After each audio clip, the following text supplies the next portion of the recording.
Hello बच्चों, good evening. Alpha institute में आप सभी का हार्दिक स्वागत है।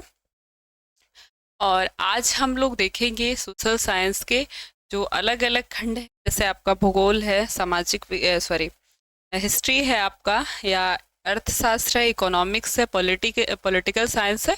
इन सब से संबंधित हम लोग 10 लघुत्तरी क्वेश्चंस देखेंगे जो कि आपके एग्जाम में बार बार आए हुए हैं। ऐसे क्वेश्चंस को हम लोग आज देखेंगे, ठीक है। चलिए, कुछ टॉपिक्स आप लोगों ने पढ़ लिया है और कुछ अभी बचा हुआ है, उनको भी हम धीरे धीरे करके पढ़ लेंगे। और ये सारे जो क्वेश्चन हैं ये 5-6 बार एग्जाम में आए हुए हैं और आगे पूरा चांस है कि आ सकता है। और अगर इसमें लघु में नहीं आया तो कहीं ना कहीं इसको आना चाहिए दीर्घ में, इसी से संबंधित दीर्घ में आ जाए, चाहे कहीं और आ जाए, ठीक है। ऑब्जेक्टिव भी इससे संबंधित पूछ सकता है। तो इन सब क्वेश्चंस किसे संबंधित क्वेश्चन, आपके इन्हीं पर आधारित क्वेश्चन आपसे पूछ सकता है, चाहे वो ऑब्जेक्टिव में पूछे, सब्जेक्टिव में। जैसे ये है क्वेश्चन आपका कि बिस्मार्क की क्या भूमिका है, जर्मनी के एकीकरण में बिस्मार्क की क्या भूमिका है, ठीक है।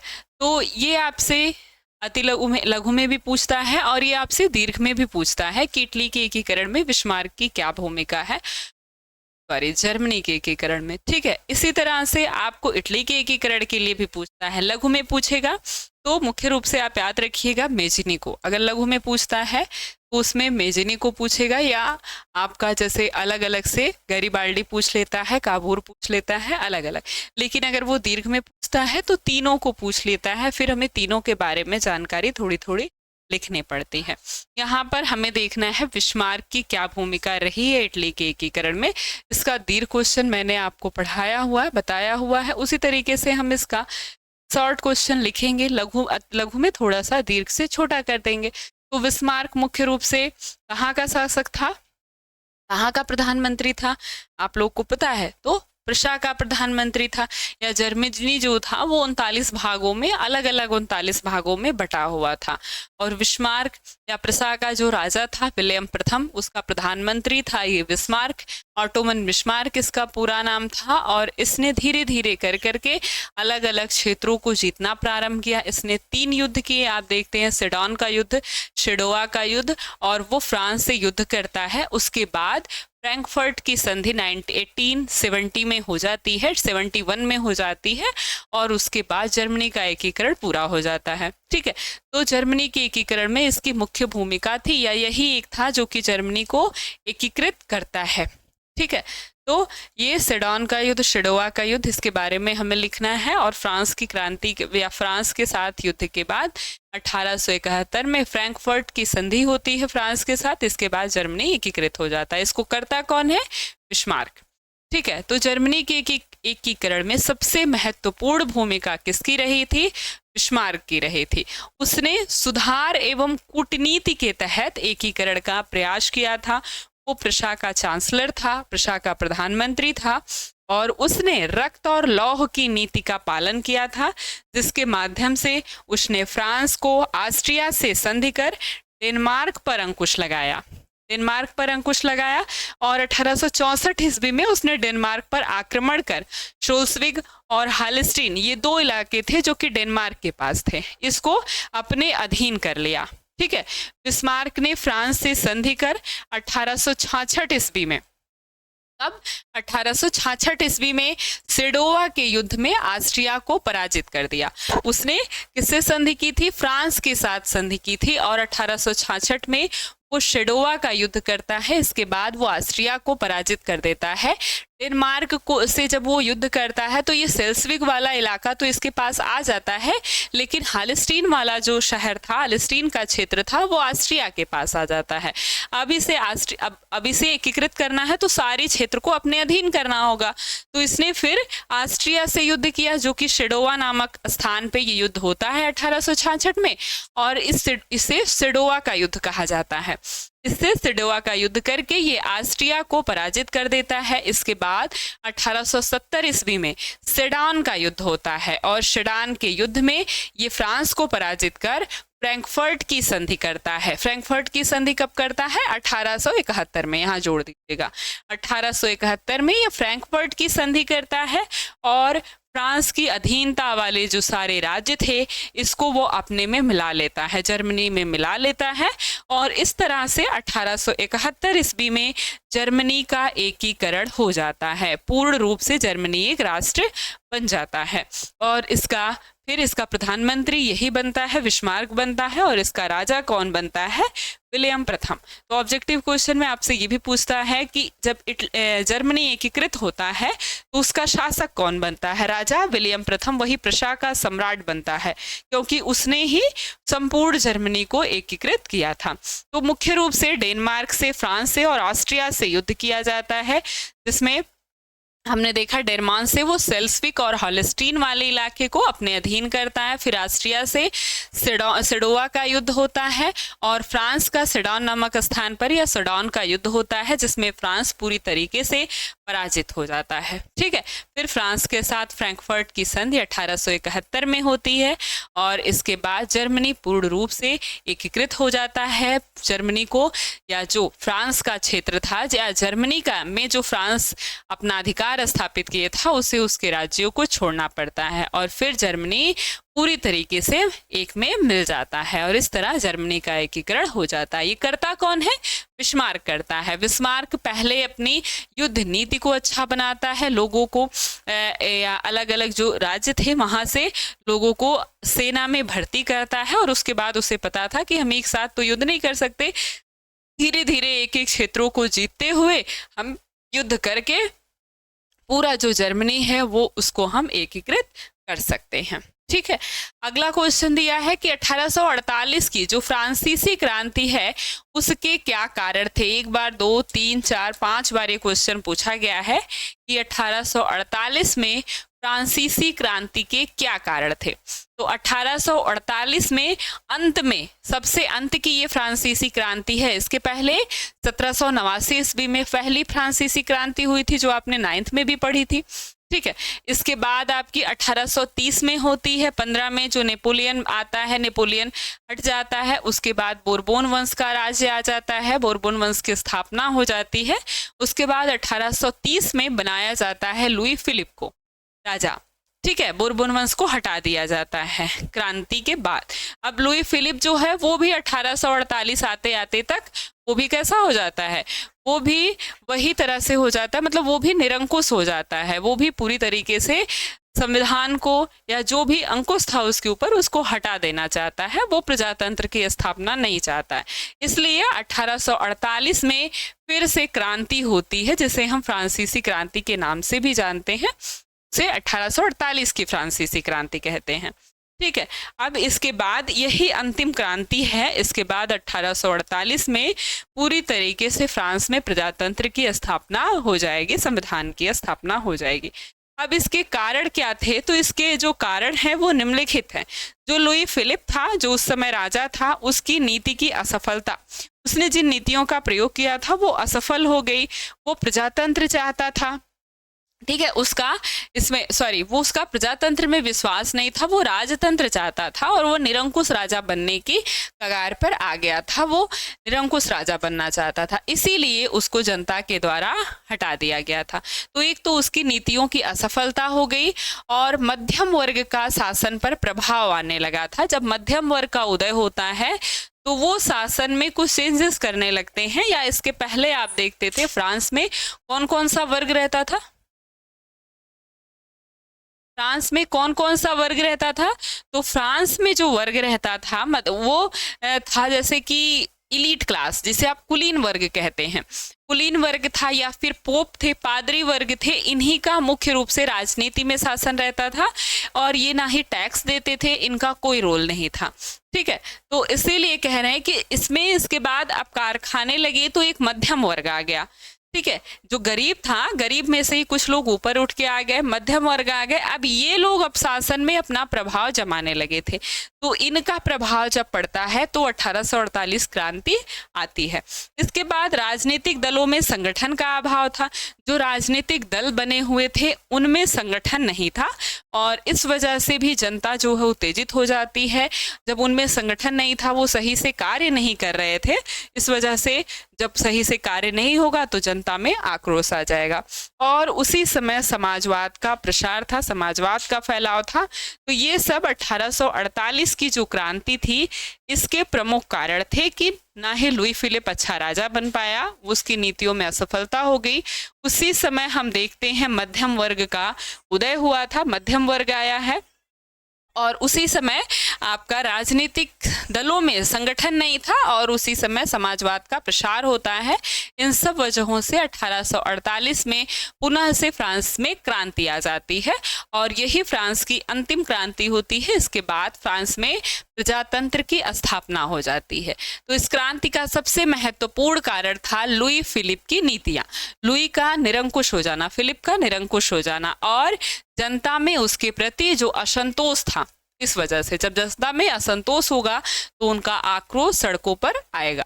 वह जनता की तत्कालीन समस्याओं को सुलझाने में असमर्थ रहा था, जिसके कारण क्रांति का सूत्रपात हुआ था। इसके आप पहले देखें तो वहां पर मंदी भी आ गई थी और उसी मंदी में एक तो ये निरंकुश होता जा रहा था, लोग इसके प्रति असंतुष्ट थे और उसी में महामंदी आ जाती है और मंदी का कारण भी इसी को बताया जाता है। इससे जनता में और आक्रोश आ जाता है और जनता में जब आक्रोश आता है तो उसमें विद्रोह होगा, जब विद्रोह होगा तो क्रांतियां आएंगी। ठीक है, तो इस तरह से वो जनता की समस्याओं को सुलझाने में असमर्थ होता है और पूरा सब कुछ क्रांति में बदल जाता है और 1848 की क्रांति आ जाती है। उसके बाद लोगों ने कहा कि अब हो गया, बहुत हो गया, अब हमें क्या करना है, केवल प्रजातंत्र चाहिए, अब हमें राजतंत्र चाहिए ही नहीं, कोई हमें राजा चाहिए ही नहीं। ठीक है, और उसके बाद बोरबोन वंश के जो नेपोलियन बोनापार्ट था, उसके भतीजे को लुई नेपोलियन, उसी को राष्ट्रपति बना दिया जाता है और आपका 1848 में और पूरी तरीके से प्रजातंत्र की स्थापना हो जाती है। ठीक है, अगला क्वेश्चन हमारे पास दिया है, चंपारण सत्याग्रह का संक्षिप्त परिचय दीजिए, संक्षिप्त विवरण दीजिए। किस सत्याग्रह का? चंपारण सत्याग्रह का। चंपारण सत्याग्रह का संक्षिप्त परिचय में क्या हो सकता है? चंपारण सत्याग्रह किसने किया था? गांधी जी के द्वारा किया गया था। ठीक है, 1917 ईस्वी में। कब? 1917 ईस्वी में बिहार के चंपारण में राजकुमार शुक्ल जी के बुलाने पर या उनके आग्रह करने पर ये चंपारण जाते हैं और वहाँ की किसानों की जो स्थिति है उसको देखकर ये वहाँ पर सत्याग्रह करने लगते हैं और भारत में गांधी जी का ये पहला सत्याग्रह था, चंपारण सत्याग्रह। और ये पहला इनका क्षेत्रीय, और ये जो है ये क्षेत्रीय स्तर पर था, केवल चंपारण के किसानों के लिए था।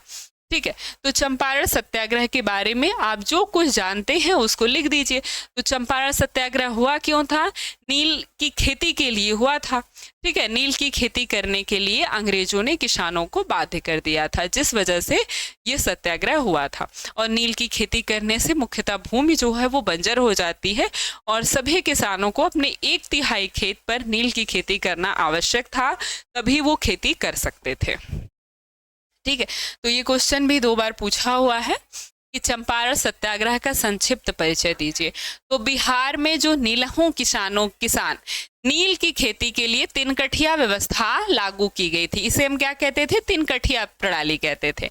3 कठिया व्यवस्था लागू की गई थी, जिनके अनुसार प्रत्येक किसान को अपनी कुल भूमि के 3/20 हिस्से या फिर कहे तो 15% भूमि पर नील की खेती करनी होती थी। ठीक है, तो तीसरे जो 20 बिस्से की होती है ना जमीन, उस पे 3 बिस्से पर इन्हें खेती करनी होती थी नील की। ठीक है, तो 15% जितनी उनकी भूमि है, उनके पास जितनी भूमि है, अपनी भूमि का 15% उन्हें नील की खेती करने के लिए बाध्य कर दिया गया था, तभी वे खेती कर सकते थे। ठीक है, इसी व्यवस्था के खिलाफ 1917 ईस्वी में गांधी जी ने सत्याग्रह किया था, जिसे हम चंपारण सत्याग्रह कहते हैं या जिसे चंपारण सत्याग्रह के नाम से जाना जाता है। गांधी जी के आगमन एवं उनके प्रयास से चंपारण सत्याग्रह सफल हो जाता है। ठीक है, तो कब किया गया था ये? 1917 ईस्वी में, और ये गांधी जी का पहला सत्याग्रह था भारत में। इसके पहले वो दक्षिण अफ्रीका में थे और 9 जनवरी 1915 को गांधी जी दक्षिण अफ्रीका से वापस आए थे, जिसके बाद इनका पहला सत्याग्रह था चंपारण सत्याग्रह, जो कि नील की खेती के लिए बिहार के चंपारण क्षेत्र में नील की खेती करने वाले किसानों के लिए था। इन किसानों पर तीन कठिया प्रणाली या तीन कठिया व्यवस्था लागू की गई थी, जिसके अंतर्गत कहते हैं कि किसान को अपनी कुल भूमि के 3/20 हिस्से पर या 15% हिस्से पर नील की खेती करना अनिवार्य कर दिया गया था। इसी के खिलाफ 1917 ईस्वी में गांधी जी ने यह सत्याग्रह किया था। तो मुख्य रूप से ये क्षेत्रीय सत्याग्रह था गांधी जी का। ठीक है, अब अगला क्वेश्चन है आपका कि असहयोग आंदोलन प्रथम जन आंदोलन था कैसे। असहयोग आंदोलन जो था ये पहला जन आंदोलन था। इसे आपको सिद्ध करना है कि कैसे ये पहला जन आंदोलन था। तो असहयोग आंदोलन जब आप देखते हैं 20 में शुरू होता है 19 में, तो ये आंदोलन जो है गांधी जी के द्वारा शुरू किया गया था। किस वजह से? 1919 में जो रोलेट एक्ट आया था, 1919 में जो रोलेट एक्ट आया था, उसी के विरोध में गांधी जी ने ये असहयोग आंदोलन शुरू किया था। ठीक है, असहयोग आंदोलन पहला जन आंदोलन था, क्योंकि इसके पहले गांधी जी ने जो आंदोलन किए, जैसे हमने देखा चंपारण आंदोलन, इसके बाद 18 में आप देखते हैं किसान खेड़ा आंदोलन, गुजरात के खेड़ा के क्षेत्र में किसानों के लिए इन्होंने आंदोलन किया था। ठीक है, इसमें आप देखते हैं अहमदाबाद मिल मजदूर आंदोलन। ठीक है, ये सब जो है तो एक विशेष, जैसे अहमदाबाद के मिलों के लिए, मिल के मजदूरों के लिए इन्होंने किया था, खेड़ा में किसान के लिए किया, चंपारण में किसान के लिए किया।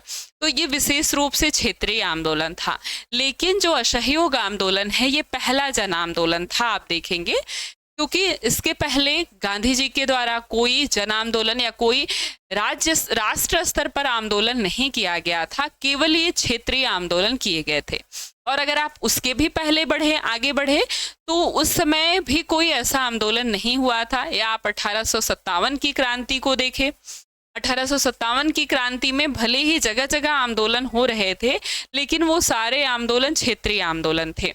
ठीक है, जैसे लखनऊ में अलग आंदोलन चल रहा था, अवध के राजाओं का अलग आंदोलन था, कानपुर से नाना साहब उनका अलग आंदोलन था, झांसी से झांसी की रानी उनका अलग आंदोलन था। तो 1857 की क्रांति में भी लोग युद्ध कर रहे थे, लड़ाइयाँ हो रही थी, लेकिन वो सब क्षेत्रीय आंदोलन था, सब अपने अपने राज्य को बचाने के लिए आंदोलन कर रहे थे।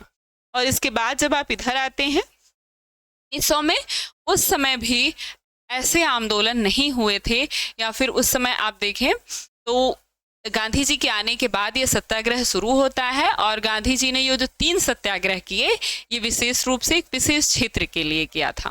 ठीक है, तो असहयोग आंदोलन प्रथम जन आंदोलन था। असहयोग आंदोलन गांधी जी के नेतृत्व में आरंभ किया गया प्रथम जन आंदोलन था। इस जन आंदोलन के मुख्य 3 कारण थे। पहला था पंजाब का खिलाफत का मुद्दा, जो कि खिलाफत का मुद्दा था। तुर्क में जो खलीफा का पद होता था, ब्रिटिश सरकार उस खलीफा के पद को हटाना चाहती थी। ठीक है, खलीफा के पद को हटाना चाहती थी, जिसके विरोध में भारत में भी भारत के मुसलमानों ने खिलाफत आंदोलन शुरू किया। और इसके लिए गांधी जी भी ये सोचते हैं कि हम खिलाफत आंदोलन में भाग लेंगे, हम इसमें मुसलमानों का सहयोग करेंगे और मुसलमान हमारे साथ असहयोग आंदोलन में सहयोग करेंगे। ठीक है, तो एक ये मुद्दा था। दूसरा था पंजाब में सरकार की बर्बर कार्यवाहियों के विरुद्ध न्याय प्राप्त करना। पंजाब की जो सरकार थी, पंजाब में वो बहुत बर्बर हो गई थी, उसके कार्यवाहियों के विरुद्ध न्याय प्राप्त करना। और एक था स्वराज की प्राप्ति, जो कि मुख्य मुद्दा था। क्या? स्वराज की प्राप्ति। इनके लिए असहयोग आंदोलन हो रहा था। इस आंदोलन में 2 तरह के कार्यक्रमों को अपनाया गया था। प्रथमतः अंग्रेजी सरकार को कमजोर करने एवं नैतिक रूप से पराजित करने के लिए विध्वंसक कार्य, जिसके अंतर्गत उपाधियों तथा अवैतनिक पदों का त्याग करना, सरकारी तथा गैर सरकारी समारोहों का बहिष्कार, स्कूल कॉलेजों का बहिष्कार आदि। तो असहयोग आंदोलन में गांधी जी ने 1909 में अपनी एक पुस्तक लिखी थी, जिसका नाम था स्वराज हिंद। और आज हिंद में गांधी जी ने साफ साफ ये लिखा था कि हम अंग्रेजों का सहयोग कर रहे हैं, इसीलिए वो हम पर शासन कर पा रहे हैं, इसीलिए वो शासन चला पा रहे हैं। जिस दिन हम अंग्रेजों का सहयोग नहीं करेंगे, उस दिन इनकी जो शासन नीति है वो चरचरा जाएगी, खत्म हो जाएगी। और इसी के लिए गांधी जी ने 1919 में कलकत्ता के अधिवेशन में कांग्रेस के कलकत्ता के अधिवेशन में इन्होंने ये प्रस्ताव पारित किया था असहयोग आंदोलन का, ठीक है, कि हम अब अंग्रेजों का सहयोग नहीं करेंगे। इसके लिए इन्होंने उपाधियों का त्याग किया, जो कि अंग्रेजों ने उपाधियां दी थी ना, इन्हें केसरी हिंद की उपाधि मिली थी, इन्होंने केसरी हिंद की उपाधि त्याग दी। रविन्द्रनाथ टैगोर ने भी अपनी उपाधि त्याग दी, ठीक है। और अवैतनिक पद, जितने भी पद थे उनका त्याग कर दिया गया। जैसे वकील अपने पद का त्याग किए, शिक्षक अपने पद का त्याग किए, सभी ने अपने पदों को से त्यागपत्र दे दिया। बच्चे, छात्र जो हैं वो स्कूल और कॉलेजों का बहिष्कार कर दिए, शिक्षक भी स्कूल और कॉलेजों का बहिष्कार कर दिए। सरकारी समारोह हो या गैर सरकारी समारोहों में जाना बंद हो गया। तो पूरी व्यवस्था चरमरा गई, ट्रेनें रुक गई। जब वहाँ बैठेगा ही नहीं कोई, वहाँ कोई रहेगा ही नहीं, तो कार्य कौन करेगा। तो इस तरह से सरकार का बहुत हानि होता है। और आप देखेंगे कि जो अर्थव्यवस्था है उनकी लगभग खत्म होकर के आधी हो जाती है, ठीक है। द्वितीय हम देखें तो रचनात्मक कार्यों के अंतर्गत राष्ट्रीय विद्यालय एवं कॉलेज की स्थापना, स्वदेशी को अपनाना, चरखा खादी को लोकप्रिय बनाना आदि। तो दूसरे में अब इन्होंने जो ये विध्वंसक नीति अपनाई है कि हम सरकार का सहयोग नहीं करेंगे, स्कूलों को त्याग देंगे, कॉलेजों को त्याग देंगे, सरकारी उपाधियों का त्याग देंगे, अंग्रेजी वस्तुओं का प्रयोग नहीं करेंगे। तो अब उसके विकल्प में इन्हें तो कुछ चाहिए, अब विद्यालय, बच्चों को विद्यालय चाहिए, छात्रों को विद्यालय चाहिए। जो भी आप अंग्रेजी वस्तुओं का प्रयोग कर रहे हैं, कपड़ों का या खाने पीने की वस्तुओं का, उनके स्थान पर वस्तुएं चाहिए। तो कपड़ों के लिए गांधी जी ने खादी को लोकप्रिय बनाया, खादी के व्यवस्था को शुरू किया, चरखा काटने के लिए कहा। और इसी तरह से राष्ट्रीय विद्यालय बनाए गए, कॉलेजों की स्थापना होना शुरू हुई और स्वदेशी को अपनाने पर, स्वदेशी वस्तुओं के अपनाने पर जोर दिया गया। इसी में गांधी जी लोगों को हस्तशिल्प के लिए प्रेरित करने लगे कि हम खुद से अपनी वस्तुएं बनाएं, ठीक है, और हस्तशिल्प वाली बनाई हुई वस्तुओं का ही हम प्रयोग करें, ठीक है। इस आंदोलन ने महात्मा गांधी के नेतृत्व में व्यापक स्तर पर लोगों में सहभागिता रही। अतः हम कह सकते हैं कि जो असहयोग आंदोलन था ये मुख्य रूप से प्रथम जन आंदोलन था। ये, इसमें जितनी बड़ी जनता की भूमिका थी, इसके पहले किसी एक आंदोलन के अंतर्गत इतना बड़ा जन आंदोलन नहीं हुआ था, ठीक है। तो इस तरीके से आप लिख सकते हैं।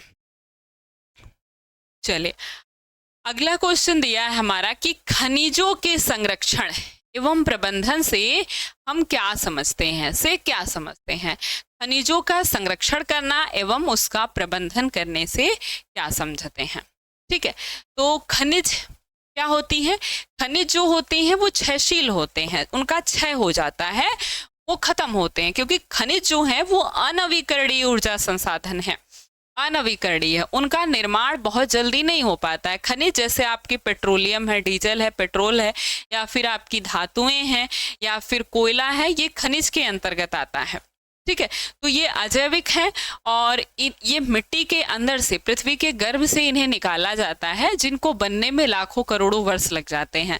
इसलिए अनवीकरणीय संसाधन है। जैसे आपने कोयले का उपयोग किया तो दोबारा आप उस कोयले का उपयोग नहीं करते हैं। पेट्रोल आपने अपनी बाइक में डाला तो आप उसका उपयोग नहीं करते हैं, डीजल का उपयोग आप दोबारा नहीं कर सकते हैं।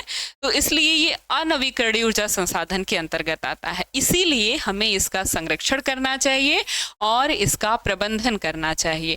अगर इसकी मात्रा कैसी है? सीमित है। इसकी मात्रा पृथ्वी के अंदर सीमित है।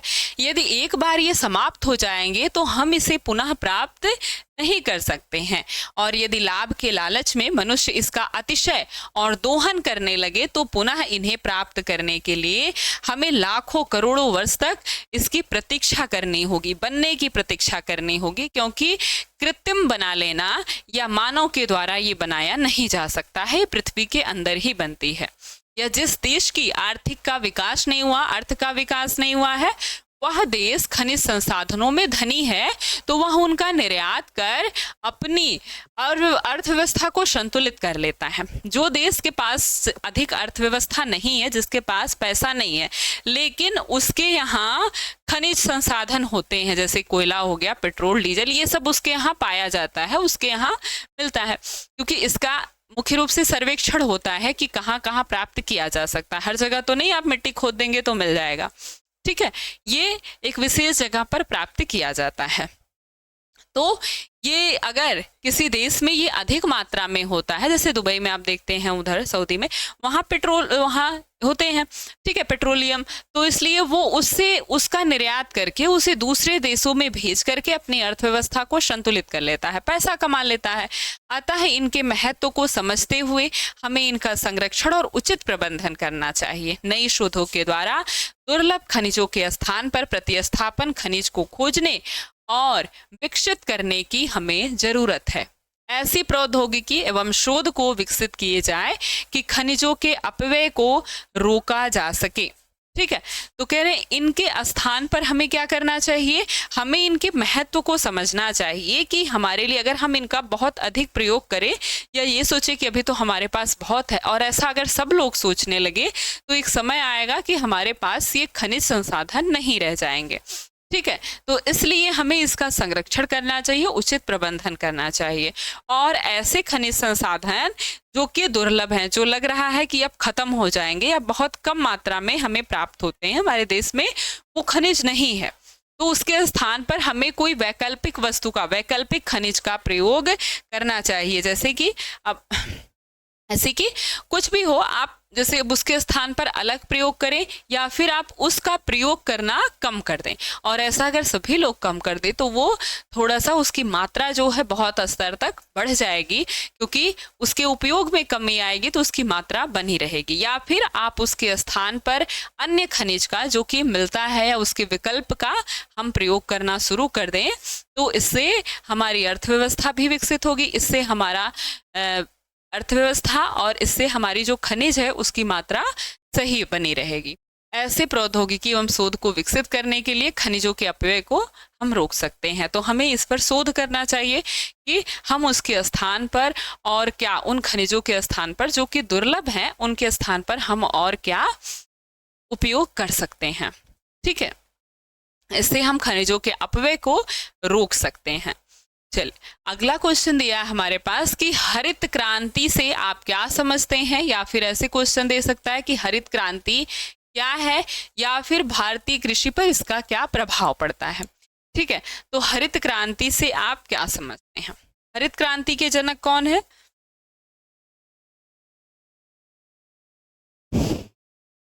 हरित क्रांति के जनक हैं एम.एस. स्वामीनाथन।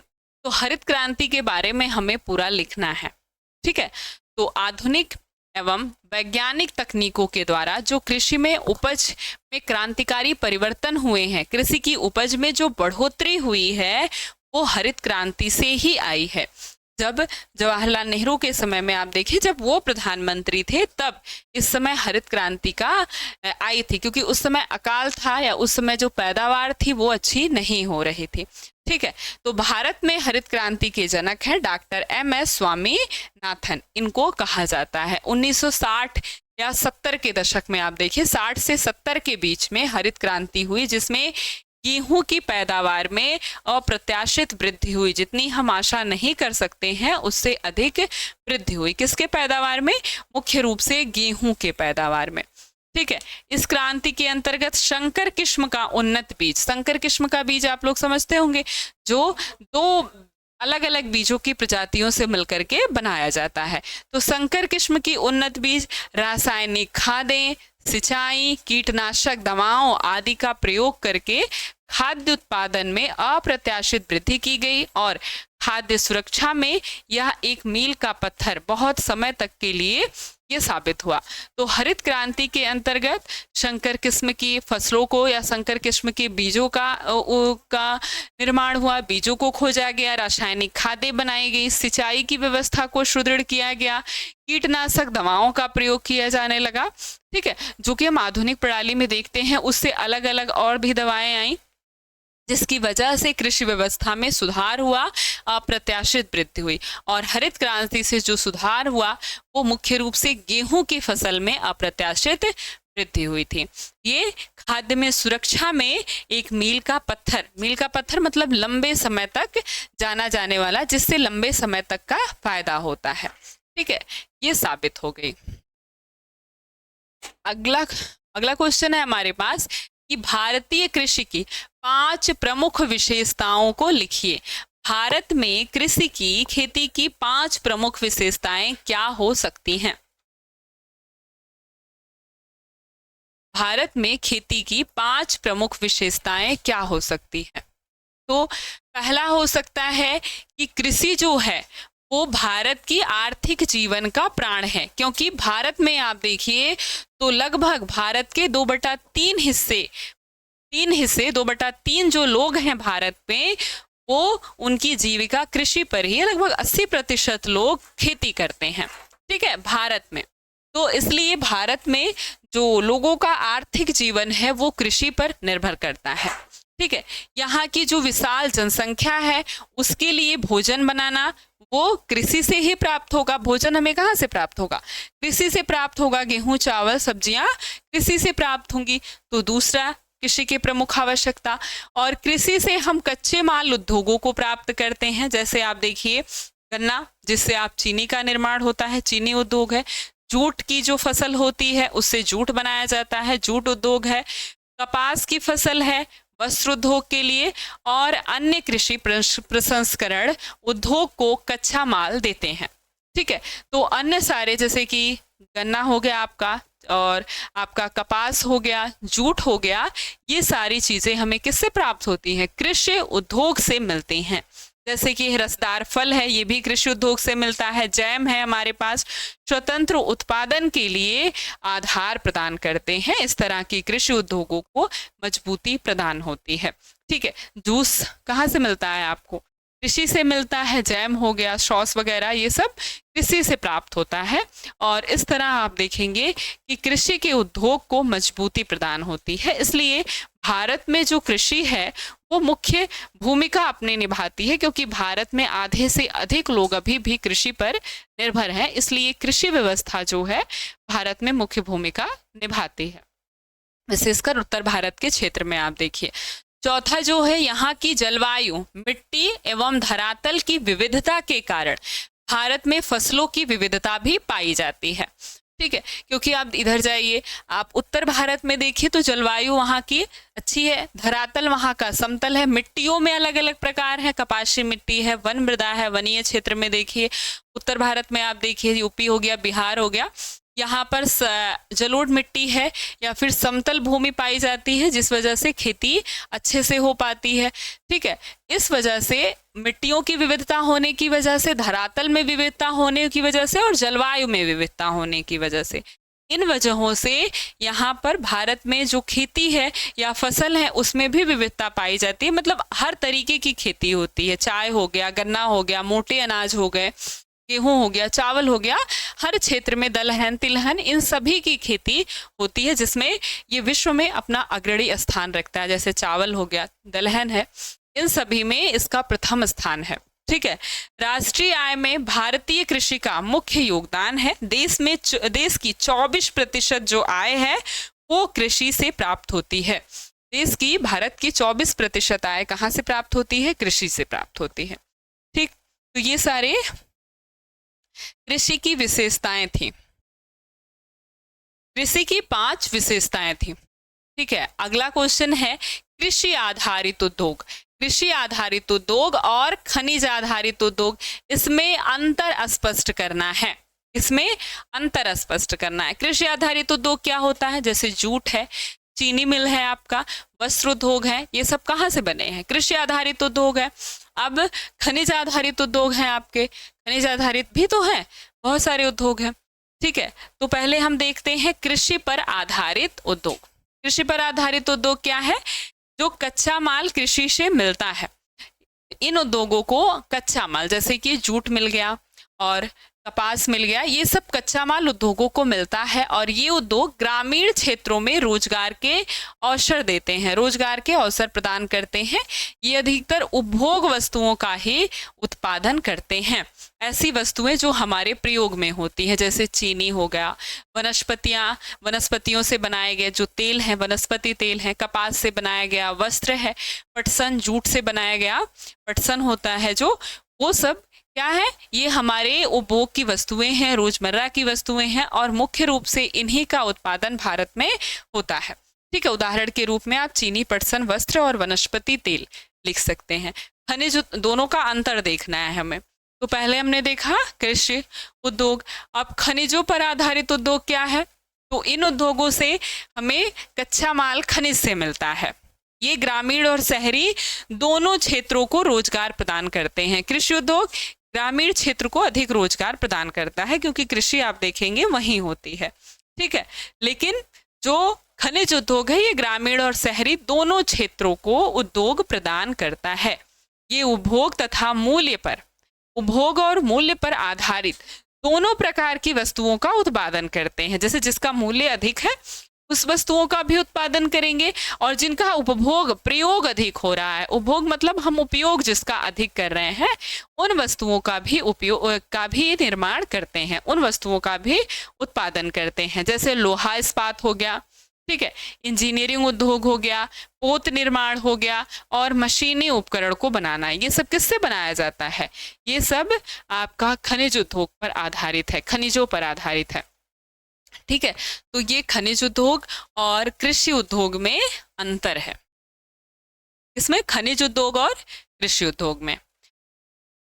अगला क्वेश्चन है हमारा कि किन्हीं 3 प्रावधानों का जिक्र करें जो भारत को धर्मनिरपेक्ष देश बनाते हैं, जो भारत को धर्मनिरपेक्ष देश बनाते हैं। ऐसे 3 प्रावधानों का हमें जिक्र करना है। ठीक है, भारत कैसा देश है, धर्मनिरपेक्ष देश है। मतलब धर्मनिरपेक्ष मतलब कि भारत का जो संविधान है वो किसी भी विशेष धर्म को आश्रय नहीं देता है, किसी भी विशेष धर्म को जगह नहीं देता है। आप चाहें तो जिस भी धर्म को माने, इसमें आपकी राय है, सरकार की तरफ से इसमें कोई बाध्यता नहीं होती या सरकार किसी विशेष धर्म के लोगों को आगे प्रोत्साहन नहीं देती है, ऐसा भाषण नहीं देती है कि किसी विशेष धर्म के बारे में हो।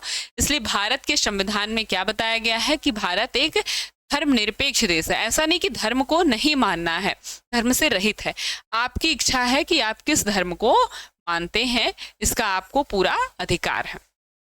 ठीक है, भारत के संदर्भ में धर्मनिरपेक्ष की परिभाषा यही है। ठीक, तो इसमें 3 प्रावधान पूछा है आपसे। पहला कि संविधान में हर नागरिक को यह स्वतंत्रता दी गई है कि अपने विश्वास से वह किसी भी धर्म को अंगीकार कर सकता है, अपने विश्वास से वह किसी भी धर्म को अपने अंदर अंगीकार कर सकता है, मतलब अपना सकता है। इस आधार पर उसे इस अवसर से वंचित नहीं किया जा सकता है। धर्मावलंबी को अपने धर्म का पालन करने, अपने धर्म का शांतिपूर्ण ढंग से प्रचार करने का अधिकार है। ये भारत के नागरिकों के मूल अधिकार के अंतर्गत आता है। इसके लिए शिक्षण संस्थानों को स्थापित एवं संचालित भी कर सकते हैं। जैसे आपका मदरसा है, इसमें अपने धर्म का प्रचार है, इसमें वो अपने धर्म के प्रचार करने के लिए, वो ऐसा नहीं है कि वो किसी भी धर्म का प्रचार नहीं कर सकते हैं, उसमें वो अपने धर्म के हिसाब से कार्य कर सकते हैं। लेकिन उसके ऊपर के जो सरकारी विद्यालय हैं उसमें आप किसी भी धर्म का प्रचार नहीं कर सकते हैं, किसी भी विशेष धर्म को आप आश्रय नहीं दे सकते हैं। और दूसरा है, संविधान के अनुसार धर्म के आधार पर किसी भी प्रकार का भेदभाव असंवैधानिक घोषित हुआ है। किसी भी धर्म के आधार पर आप किसी को ना तो नौकरी दे सकते हैं, ना तो किसी से कोई काम करा सकते हैं, ना ही आप किसी भी विशेष धर्म के साथ आप सहानुभूति रख सकते हैं। ये सब कार्य असंवैधानिक बताया गया है। संविधान में इस बात का स्पष्ट उल्लेख कर दिया गया है कि भारत का अपना कोई धर्म नहीं है। व्यक्ति विशेष जो धर्म चाहे उस धर्म को वो अपना सकता है, उस धर्म का वो शांतिपूर्ण ढंग से प्रचार कर सकता है, उस धर्म के लिए पैसे इकट्ठा कर सकता है और उस धर्म में वो चाहे तो अपना विशेष संस्था स्थापित कर सकता है। तो ये सब उसके पास, हर व्यक्ति के पास ये अधिकार होता है जो कि भारत के संविधान के मूल अधिकार के अंतर्गत आता है। ठीक है, तो ये हो गया आपका कि भारत में 3 प्रावधानों का जिक्र करना था, ये बताना था कि भारत धर्मनिरपेक्ष देश नहीं है, इस हिसाब से देखा। ठीक है, अगला क्वेश्चन है कि सत्ता की साझेदारी लोकतंत्र में क्या महत्व रखती है। सत्ता की साझेदारी जो है ये लोकतंत्र में क्या महत्व रखती है, 6-7 बार ये पूछा गया है कि सत्ता की साझेदारी लोकतंत्र में क्या महत्व रखती है। साझेदारी मतलब हिस्सेदारी हो गया, तो सत्ता में हम अपना हिस्सा किस प्रकार से रख सकते हैं। तो सत्ता में साझेदारी जो है वो क्या महत्व रखती है। तो सत्ता किसी एक व्यक्ति के द्वारा तो चलाई नहीं जा सकती या एक पार्टी के द्वारा नहीं चलाई जा सकती है। तो सत्ता में साझेदारी होना या विपक्ष का होना बहुत आवश्यक है ताकि जो सामने वाला है उसकी गलतियों को पहचाना जा सके। एकमात्र केवल एक व्यक्ति विशेष के आधार पर या एक पार्टी से शासन व्यवस्था संचालित करना नहीं सही होता है। सत्ता जो है वो सभी के हाथों में उसकी ताकत होनी चाहिए। सत्ता की साझेदारी लोकतंत्र में बहुत अधिक महत्व रखती है, इसके चलते किसी को भी दबाकर नहीं रखा जा सकता है। लोकतांत्रिक शासन व्यवस्था ही एकमात्र ऐसी शासन व्यवस्था है जिसमें सभी के हाथों में ताकत होती है। सभी की राजनीतिक शक्तियों में हिस्सेदारी या फिर साझेदारी करने की व्यवस्था रहती है। इसका महत्व विशेषता इस बात से है कि किसी को असंतोष प्रकट करने की आवश्यकता ही नहीं पड़ती। यदि बहुमत आपके साथ है तो इसका अर्थ है कि सभी आपसे संतुष्ट है। यदि बहुमत आपके साथ नहीं है तो इसका अर्थ है कि जनता आपसे संतुष्ट नहीं है। और जब बहुमत आपके साथ है तो वह केंद्र में और आपके साथ नहीं है। यदि किसी को केंद्र में मौका नहीं मिलता है तो इसका अर्थ है कि उसके साथ पूरा बहुमत नहीं है। वह राज्य के शासन में साझेदारी कर सकता है, राज्य के शासन में साझेदारी कर सकता है। यदि इसमें भी वह असफल हो जाता है तो वह अपने स्थानीय निकाय में अपने भाग्य को आजमा सकता है, उसमें अपनी सत्ता की साझेदारी कर सकता है। लेकिन यदि वहां भी उसे जीत नहीं मिलती है तो इसका मतलब है कि जनता उसे इस काबिल नहीं समझती है कि वो सत्ता में अपनी साझेदारी स्थापित करे, और भले ही वो विरोध में झंडा लहराते रहे। ठीक है, तो सत्ता की साझेदारी बहुत आवश्यक है। एक व्यक्ति विशेष के हाथ में आप सत्ता दे देने से उसमें निरंकुशता आ जाती है, फिर वही जो राजतंत्र था आपका वही हो जाएगा। ठीक है, लोकतंत्र का मतलब होता है लोगों के द्वारा, लोगों का लोगों पर शासन। मतलब लोग जिसको चुन करके भेजेंगे उसी के द्वारा, लोग जिसको चुन करके भेजेंगे उसी के द्वारा सत्ता का संचालन होगा। और जब वो कोई गलत कार्य करेगा तो शांतिपूर्ण तरीके से लोगों को इसका विरोध करने का पूरा अधिकार है, लोग इसका विरोध कर सकते हैं। इसलिए सत्ता में साझेदारी सभी की आवश्यक है ताकि हर पार्टी दूसरे की गलतियों को दिखा सके, बता सके, या फिर सत्ता में अगर साझेदारी होगी तो दूसरा कोई गलत काम करेगा तो उसको गलत काम करने से रोका जा सकता है। इसीलिए सत्ता की जो साझेदारी है वो लोकतंत्र में मुख्य भूमिका निभाती है। लोकतंत्र को सुदृढ़ सही तरीके से चलने के लिए सत्ता की साझेदारी उसमें अपनी मुख्य भूमिका निभाती है। ठीक है, हो गया है आपका 10 क्वेश्चन हो गया है आपका। एक और है कि सूचना के अधिकार आंदोलन का क्या उद्देश्य है, या फिर जो सूचना का अधिकार अधिनियम है 2005 इसका संक्षिप्त विवरण अपने शब्दों में दीजिए। सूचना का अधिकार मतलब कि किसी भी व्यक्ति को किसी भी स्थान से सूचना प्राप्त करना, किसी भी कार्य के बारे में जानकारी प्राप्त करना है तो वो इस 2005 में जो अधिनियम बना है उसके तहत किसी से भी जानकारी प्राप्त कर सकता है किसी भी सरकारी स्थान पर। यह मुख्य रूप से शुरू हुआ था आपका इधर गुजरात से, ठीक है, सॉरी राजस्थान से।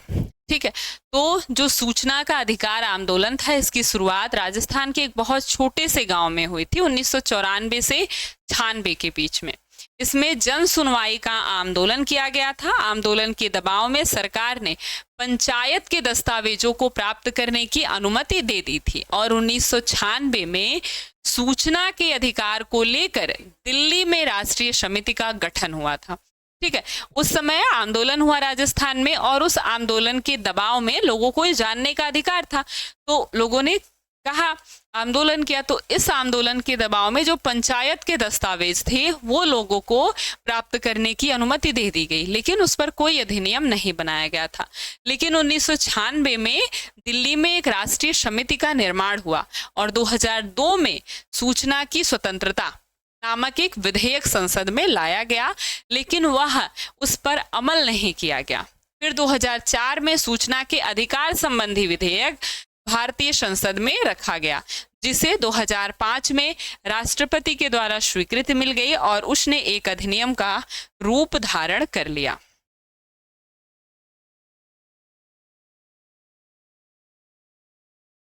ठीक है, तो सूचना का अधिकार अधिनियम कब आया था? 2005 में आया था और इसकी शुरुआत हुई थी राजस्थान के एक छोटे से गांव में, जिसमें जन सुनवाई के द्वारा लोगों ने आंदोलन किया था और उस आंदोलन के दबाव में सरकार ने पंचायत के दस्तावेजों को देने की या प्राप्त करने की, दिखाने की अनुमति लोगों को दे दी थी। लेकिन 1996 में फिर दिल्ली में एक राष्ट्रीय समिति का गठन किया गया, जिसके तहत 2002 में संसद में ये प्रस्ताव या अधिनियम के रूप में एक विधेयक दिया गया, जिसका नाम क्या था? सूचना की स्वतंत्रता, कि हमें कहीं से सूचना प्राप्त करने की, किसी भी, जैसे पंचायत के दस्तावेज है, इसके बारे में हर व्यक्ति को जो चाहे उस दस्तावेज को देख सकता है। ठीक है, ये अनुमति होनी चाहिए। तो इसलिए 2002 में संसद में ये विधेयक भेजा गया, सूचना की स्वतंत्रता, लेकिन उस विधेयक पर कोई अमल नहीं किया गया। फिर 2002 में सूचना के अधिकार संबंधी एक दूसरा विधेयक भेजा गया, सूचना के अधिकार संबंधी दूसरा विधेयक दिया गया। ठीक है, जो भारतीय संसद में रखा गया और 2005 में पहले ये दूसरे एक संसद में जाता है, फिर दूसरे संसद में जाता है, चाहे लोकसभा में जाए चाहे राज्यसभा में, फिर अंत में वो राष्ट्रपति के पास विधेयक जाता है और जब राष्ट्रपति की साइन हो जाती है तो इसका मतलब है वो विधेयक जो है वो अधिनियम बन जाता है, कानून बन जाता है। और 2005 में ये बना सूचना का अधिकार संबंधी अधिनियम, सूचना का अधिकार अधिनियम 2005 में बना। ठीक है, तो ये 2005 का जो सूचना का अधिकार संबंधी था, इसका एक क्या था, इसके बारे में था। ठीक है, संक्षिप्त विवरण था। इसका उद्देश्य यही है कि जनता को, लोगों को जो भी सरकारी कार्य हो रहे हैं उनके बारे में, उनके दस्तावेजों को देखने की अनुमति होनी चाहिए उसके बारे में। ऐसा नहीं कि वो किसी भी सरकारी ऑफिस में जाए तो उसे दिखाने से मना कर दिया जाए। तो इस अधिकार के तहत ये जो 2005 का सूचना का अधिकार बना है, इसके तहत वो उन दस्तावेजों को देखने की अधिकार रखता है, चाहे मैं हूँ चाहे आप हों। ठीक है, तो इसी की तरह से आपके 10 क्वेश्चन और जो कि लघुत्तरी क्वेश्चंस थे ये कंप्लीट हो जाते हैं। आप इनको 1-2 बार लिखने की कोशिश करिएगा। जब आप लिख ले जाएंगे तो इसका मतलब है कि आपने इसको अच्छे से याद कर लिया है। ठीक है, तो चलिए इसी के साथ आपकी क्लास समाप्त होती है। फिर हम मिलेंगे अपनी अगली क्लास में। तब तक के लिए आप सभी को थैंक यू सो मच।